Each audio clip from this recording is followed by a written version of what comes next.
창세기 1장 1절을 보면 태초에 하나님이 천조를 창조하시니라 이렇게 설명하고 있습니다. 하나님께서 세상을 창조하셨다. 첫째 날 빛이 있으라 하시면서 시작하시고 여섯째 날에는 사람을 창조하셨습니다.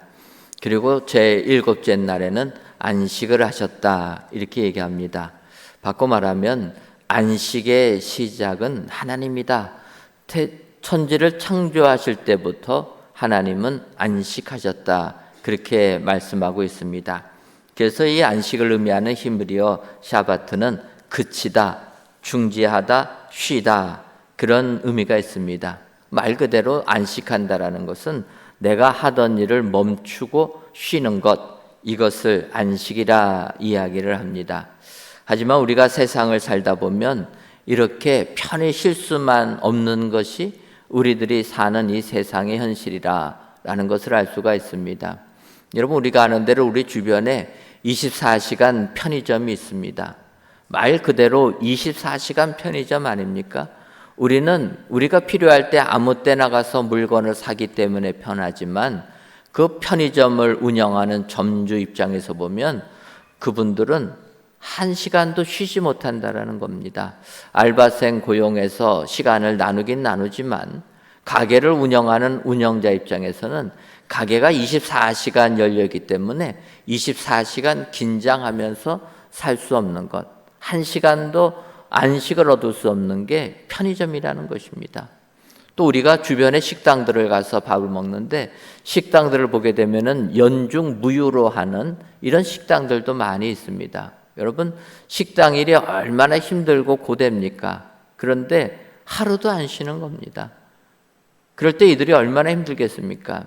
사실 연중 무휴로 일을 하다 보면은 지치고 지쳐서 쉬고 싶은 마음이 있을 것입니다. 하지만 이 사업이라는 게 항상 경쟁업체가 있어가지고 내가 가게 문을 닫으면 그 문 닫은 시간에 영업하는 가게로 손님을 빼앗길까 봐 절대로 문을 못 닫는 것입니다. 그러니까 연중무휴로 가게를 운영할 수밖에 없다. 그래서 가게하는 사람들끼리 또 같은 업종들은 상가 연합회를 구성을 합니다. 그래서 이날만큼은 좀 쉬자.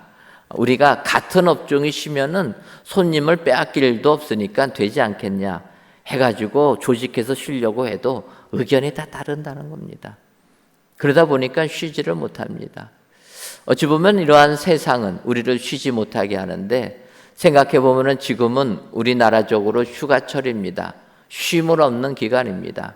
혹시라도 휴가를 다녀오신 분들, 또 이번 주간에 휴가를 다녀오실 분들은 진정으로 이 휴가라는 것은 완전하게 쉬어야 된다.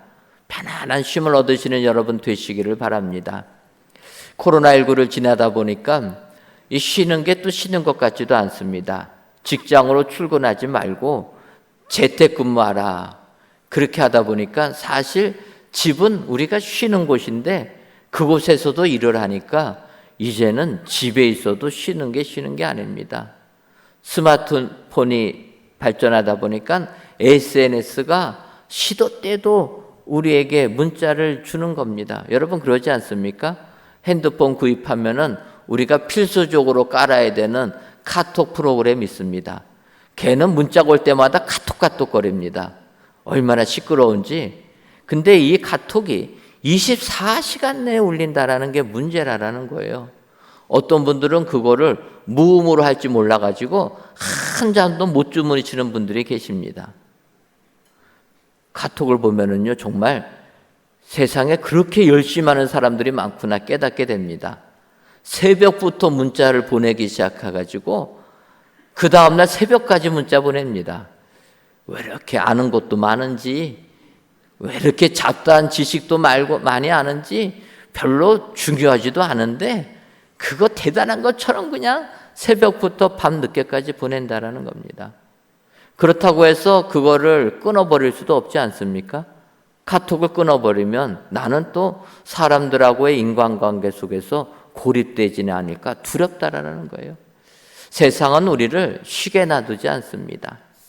이럴 때 우리는 하나님이 말씀하시고 하나님이 약속해 주신 안식을 누려야 될 줄 믿습니다. 육신의 휴가 기간 더욱더 우리는 쉼을 얻으시면서 오늘 성경이 말씀하시는 저 안식에 들어가기도 힘을 써야 될 줄 믿습니다. 히브리 기자는 히브리서 4장 11절에서 그러므로 우리가 저 안식에 들어가기를 힘쓸지니 이는 누구든지 저 순종하지 아니하는 본에 빠지지 않게 하려 함이라. 그렇게 말씀하고 있습니다. 이 11절 상반절을 보면 그러므로 우리가 저 안식에 들어가기를 힘쓸지니, 우리 예수님 믿는 사람은 영원한 안식에 들어가기를 항상 힘써야 된다라는 것입니다. 노력해야 된다. 그래서 믿음 잃어버리지 아니하고 주님 부르시는 그날까지 믿음 지켜서 안식에 들어가는 축복자가 돼야 된다라는 것입니다.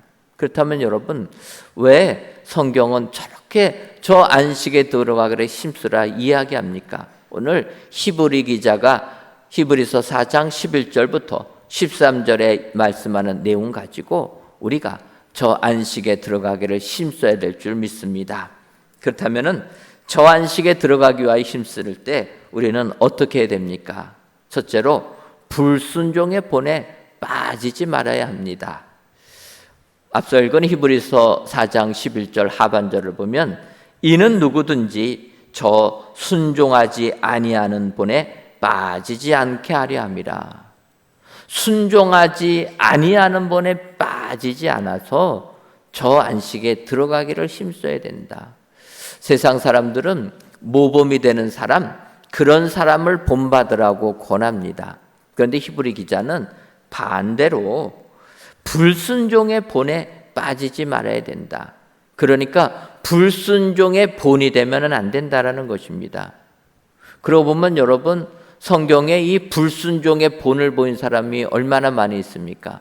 우리가 잘 아는 그 배반의 아이콘인 가룟 유다 있지 않습니까? 그는 예수님을 따라다녔던 제자인데 예수님을 배반하고 예수님을 팔아넘긴 사람이었습니다. 불순종의 아이콘이 됐다라는 거예요.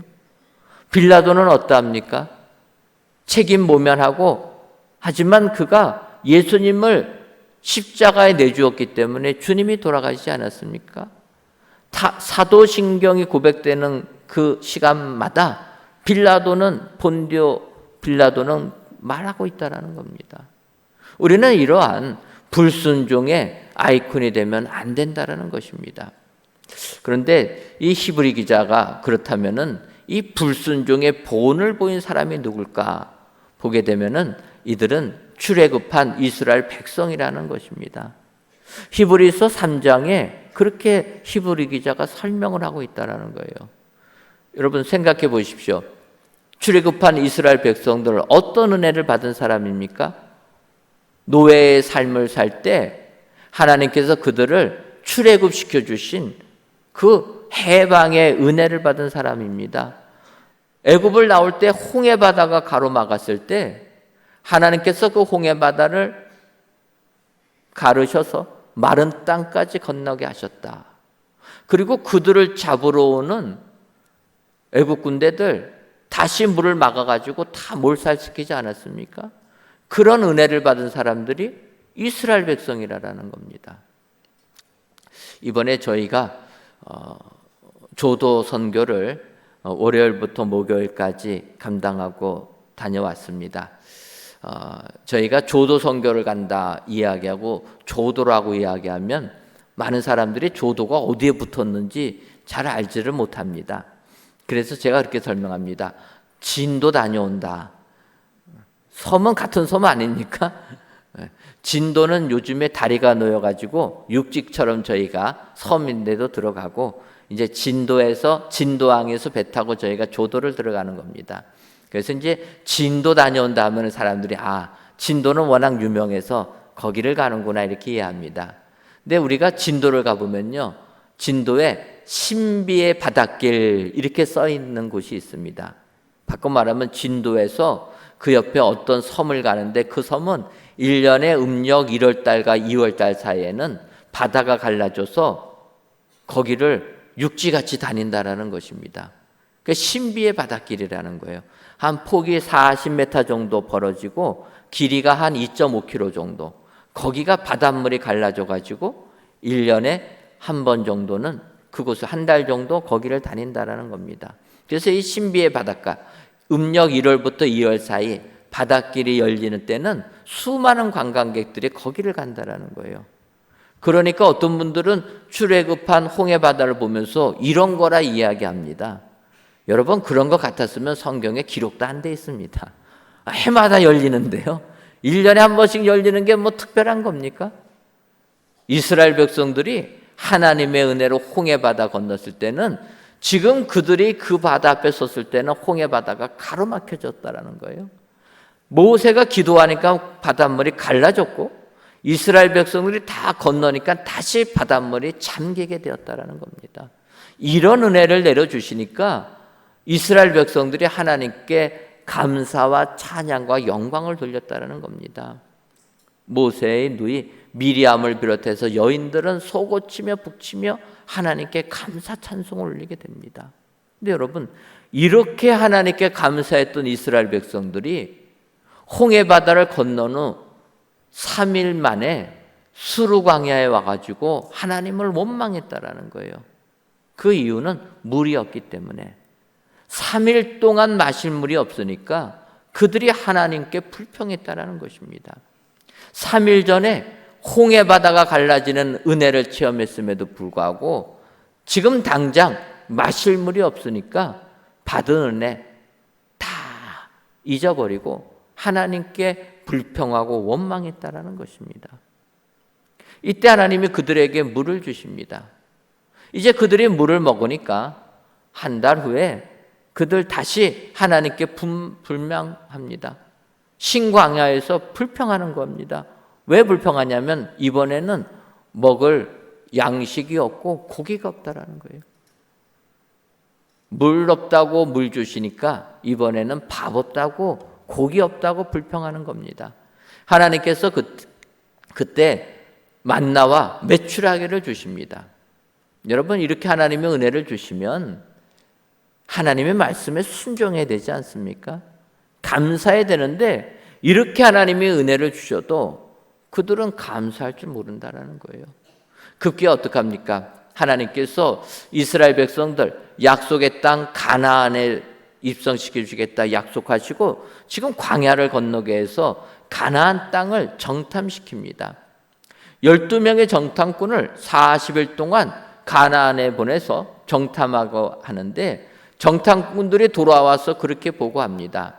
12명 중에서 10명이 하나님이 주시겠다 약속한 땅 가나안을 가보니 정말 이 땅은 젖과 꿀이 흐르는 귀한 땅인데 문제는 그곳에 거인 민족인 아낙 자손들이 살고 있어서 도저히 이 땅을 점령할 수가 없습니다.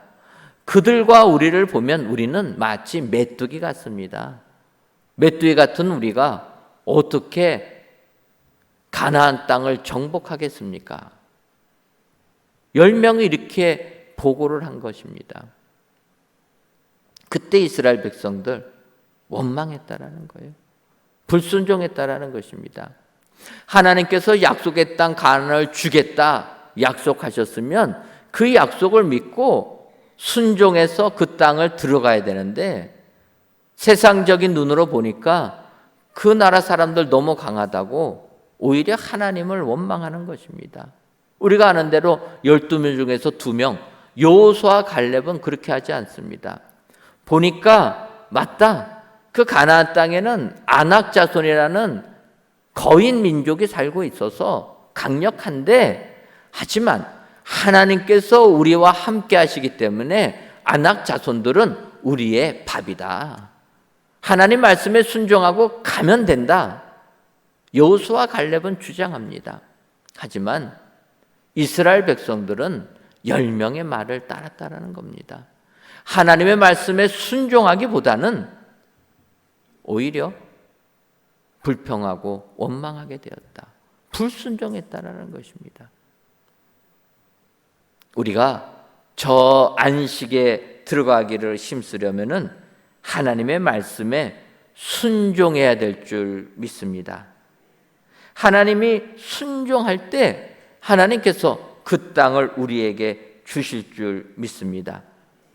여호수아 갈렙처럼 순종해야 되는데 이스라엘 백성들은 불순종하였고, 오늘 신약의 히브리 기자는 그 불순종의 본이 그 이스라엘 백성들이라는 것입니다.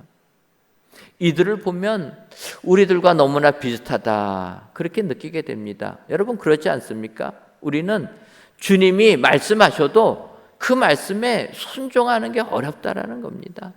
우리는 주께서 말씀하시면 인간적인 계산을 너무 많이 한다라는 거예요. 세상적인 계산을 많이 합니다. 그러니 답이 안 나오지 않습니까? 아무리 머리를 굴려봤자 답이 안 나오는데, 세상적인 계산하고 나면 순종이 아니라 불순종할 수밖에 없다라는 거예요. 이때 하나님은 우리에게 믿음을 요구하는 겁니다. 내가 말했으면 순종하라라는 거예요. 순종하면 약속의 땅을 준다. 안식하려면 우리는 순종해야 될 줄 믿습니다. 불순종의 본을 따르면 안 된다는 거예요. 주께서 명령하시면 그 말씀에 따를 때 우리는 저 안식에 들어가는 은혜자들이 다 될 줄 믿습니다.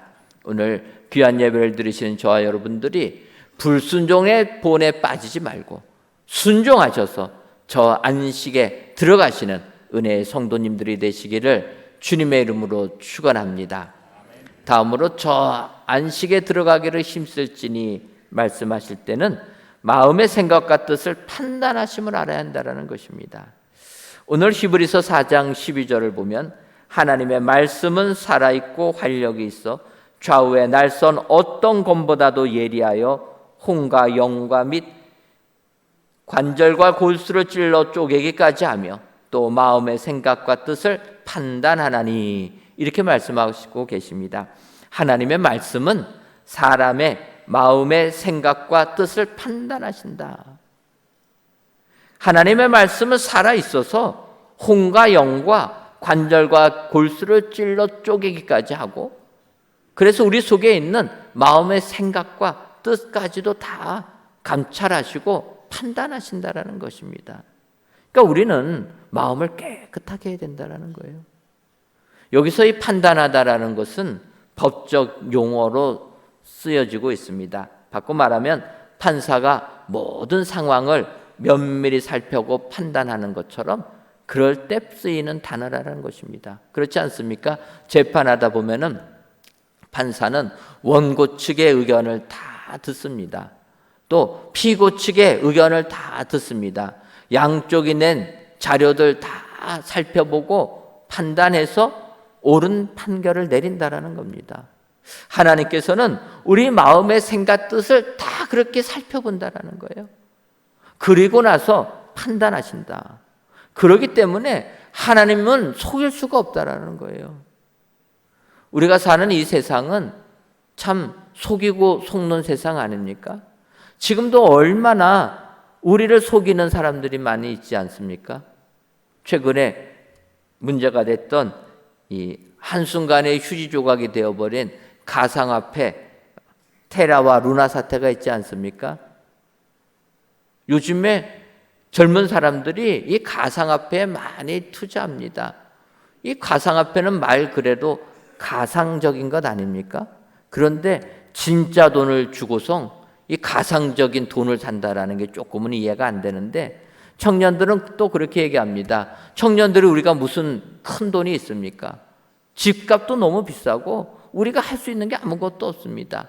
작은 돈이지만 이거라도 투자해야 되지 않습니까? 그러고 했다라는 거예요. 그런데 이 테라와 루나 사태를 보게 되면 투자한 사람들 한순간에 휴지가 되고 말았다라는 거예요. 문제는 이 테라와 루나 가상화폐를 만든 사람이 어느 나라 사람입니까? 우리나라 사람이에요. 온 세계의 주목을 받았다라는 것입니다.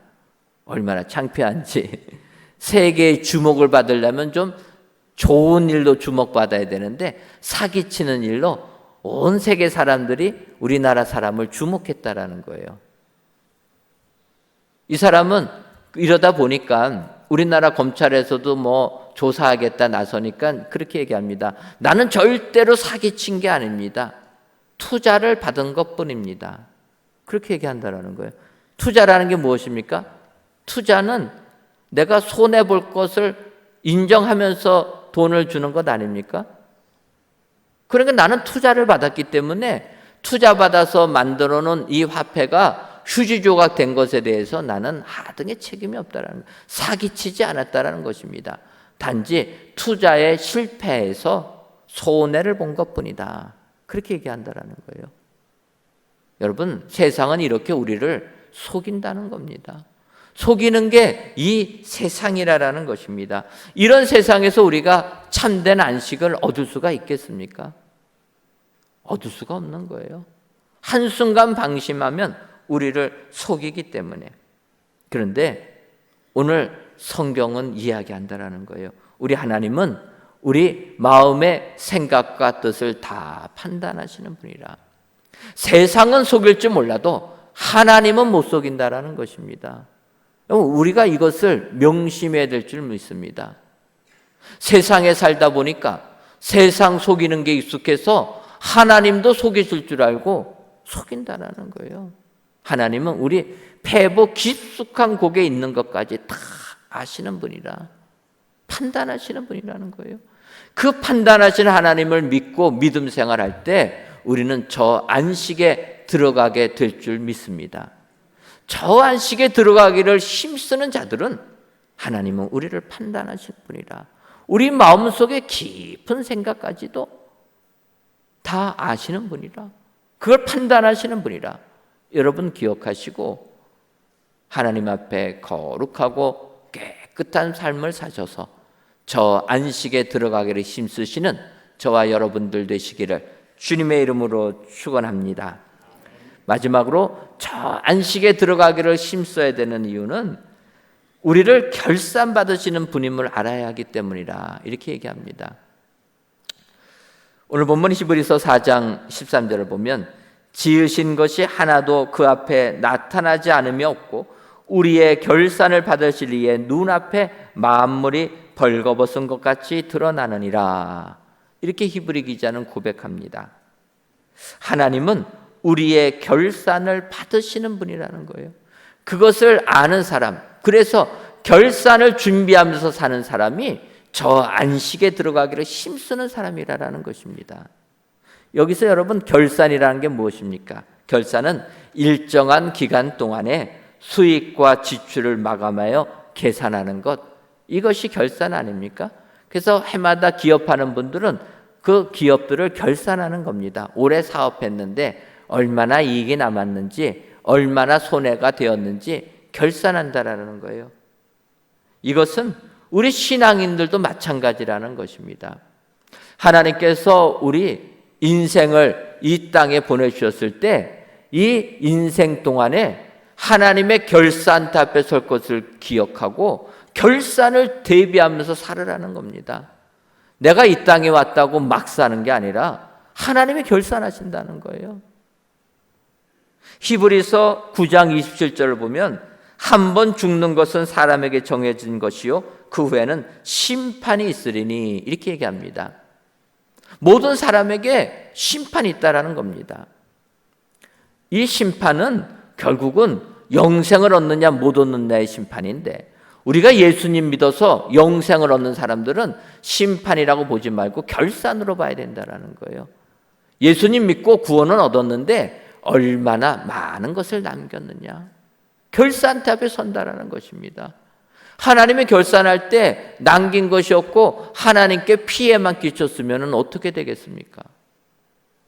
그래서 이 땅을 살면서 결산대 앞에 설 것을 생각하면서 저 안식에 들어가기를 힘쓰면서 거룩한 삶을 살아야 된다는 것입니다. 여러분, 마태복음 25장을 보게 되면 달란트 비유가 나옵니다. 우리가 잘 아는 비유입니다. 어느 한 주인이 종들에게 달란트를 나눠주고 잘 그 장사에서 이익을 남기라 권하고 이 주인이 타국을 갔다라는 것입니다. 그런데 성경을 보면은 이 주인이 오랜 후에 타국을 갔다가 돌아와 결산을 하였다 이야기한다라는 거예요. 오랜 후에 돌아왔다라는 것입니다. 그러면서 5달란트 준 자, 2달란트 맡긴 자, 1달란트 맡긴 자 보면서 결산을 합니다. 이때 5달란트 맡은 자가 주인에게 와서 주인이여 저에게 5달란트 맡겼는데 제가 5달란트를 남겼습니다. 그렇게 얘기합니다. 2달란트 맡은 자는 주인이여 제가 2달란트를 맡겨주셨는데 저는 2달란트를 남겼습니다. 그때 주인이 뭐라고 합니까? 똑같이 착하고 충성된 종이라 칭찬했다라는 것입니다. 그런데 1달란트 맡은 자는 그렇게 얘기합니다. 나는 1달란트 땅에 묻어두었다가 1달란트 묻어둔 1달란트만 가지고 왔습니다. 그때 주인이 뭐라고 얘기합니까? 악하고 게으른 종아, 그렇게 얘기하지 않습니까? 어찌 보면 이 달란트 비유를 보면 우리가 세상을 살 때 꼭 우리는 1달란트 받은 자처럼 산다라는 것입니다. 어떻게 삽니까? 세상에 대해서 원망과 불평만 늘어난다라는 거예요. 어찌하여 나에게는 왜 1달란트밖에 안 준다는 겁니까? 어떤 사람은 5달란트 맡겨주고 어떤 사람은 2달란트 맡겨주는데 나는 왜 1달란트 주느냐? 바꿔 말하면 어떤 사람은 좋은 가문에서 금수저 물고 태어나게 하는데 나는 어떻게 이렇게 흙수저 물고 태어나게 하느냐? 어떤 사람은 부모 잘 만나서 유전자가 좋아가지고 예쁘게 생기고 멋있게 생기고 머리까지 좋은데 나는 어떻게 유전자가 이래가지고 머리도 나쁘고 생긴 것도 못생기고 왜 나는 이러냐? 그거 불면한다라는 거예요. 어떻게 우리가 살아가는 이 세상은 운동장이 기울어져 가지고 출발선상부터 우리는 출발하는 게 다르냐? 원망망하고 있다라는 것입니다. 여러분, 하나님은 결산하신다라는 것입니다. 근데 그 결산은 너가 많은 것을 남겼느냐 그게 아니라는 거예요. 내가 너에게 준 것 가지고 얼마나 열심히 살았는가 그거를 본다라는 거예요. 1달란트 받은 자가 땅에 묻어두지 아니하고 1달란트 남겨서 주인에게 드렸으면은 주인은 똑같이 칭찬하셨을 것입니다. 근데 그는 그걸 썩혔다라는 거예요. 우리가 세상을 살 때 하나님의 관점에서 바라봐야 될 줄 믿습니다. 그리고 하나님은 하나님의 생각으로 결산하신다라는 거예요. 하나님의 방식으로 결산하신다라는 것입니다. 세상이 아니라 내가 너에게 맡겨준 것 너희들 얼만큼 결산을 잘했는가 그것만 따진다라는 것입니다. 여러분 예를 들면은요 다윗 있지 않습니까? 위대한 왕인데 다윗 보면은요 인간적으로 못된 짓 얼마나 많이 했습니까? 남의 아내 빼앗아간 사람 아닙니까? 그것도 들킬까봐 남편은 죽이지 않습니까? 자기 권력을 이용해서 자기 죄악을 가릴 대로 가리고 못된 짓 한 사람입니다. 사람까지 죽였습니다. 여러분 그런 죄인이면 결산할 때 하나님으로부터 책망받아야 되지 않습니까? 근데 하나님은 그렇게 결산 안 한다는 거예요. 사람이 죄 다 질 수 있지만 회개하니까 그를 인정해 줍니다. 그러면서 이스라엘 역대 왕들을 평가할 때 다윗을 기준 삼습니다. 우리 같았으면 다윗을 어떻게 기준 삼겠습니까? 사람 죽인 살인자인데. 그렇지만 하나님은 다윗을 기준 삼습니다. 그 역대 왕들 중에서 다윗처럼 하나님을 잘 섬겼다.